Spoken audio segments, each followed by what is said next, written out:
All right, this is the updated VanTop 4K custom mount solution for my ND Miata.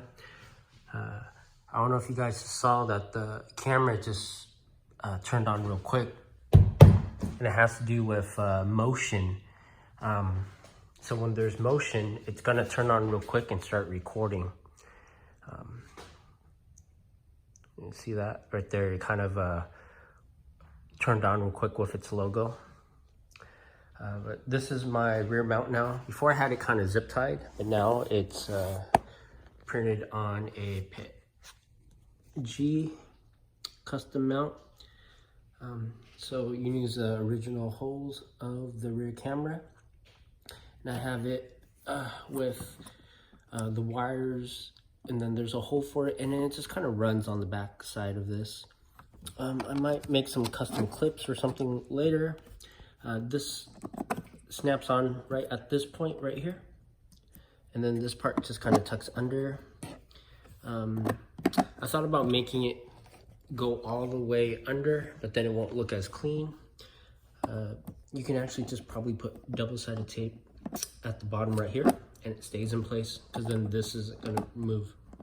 When I'm driving, it really doesn't move at all. Okay, so that's the rear custom mount. And then the wiring just runs in the back, and then it just goes all the way down there, and it goes down there, goes up there, goes up the pillar, and then it goes to here to feed in. You see where the plugs are on top. Okay. And let's take another look at the camera, the front camera. You can see how clean that looks. It looks very OEM. From afar, you don't even notice that there's a camera there. I mean, there's already the cameras for the safety, auto braking alert, but this, let's take a closer look at it.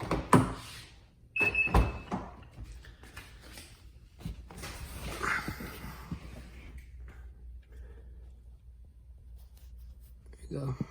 So here's a custom mount. It goes, oh, there you go. Here's the screw that the mount goes to, the arm. There's the arm, and then it goes on to I guess this bracket that's a part of the arm when you order it through eBay. And then here's my custom mount, or custom printed 3D print mount. Has holes for the air vents. This is probably the third iteration of this, or maybe fourth. Originally I had this as a 2-piece, and then now it's 1-piece. And you know, the first time I did it was with PLA, and that thing just warped and melted. This PETG holds up in hot air temperatures a lot better. It is prone to warping if you're like out in Arizona or in California when it's like 110 degrees, because the car does heat up inside. But it maintains its shape pretty well.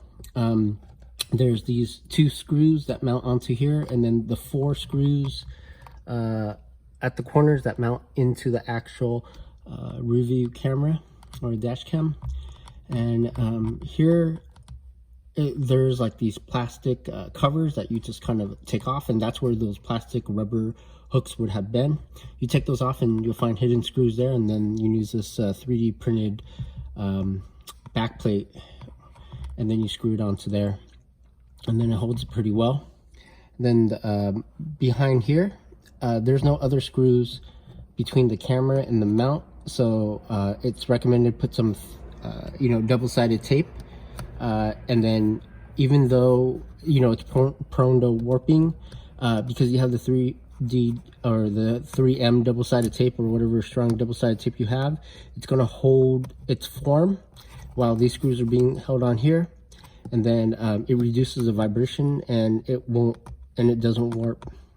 And I increased the infill of this print, you know, from 20 to 35%. So the newer prints of these are going to be a lot more strong and firm.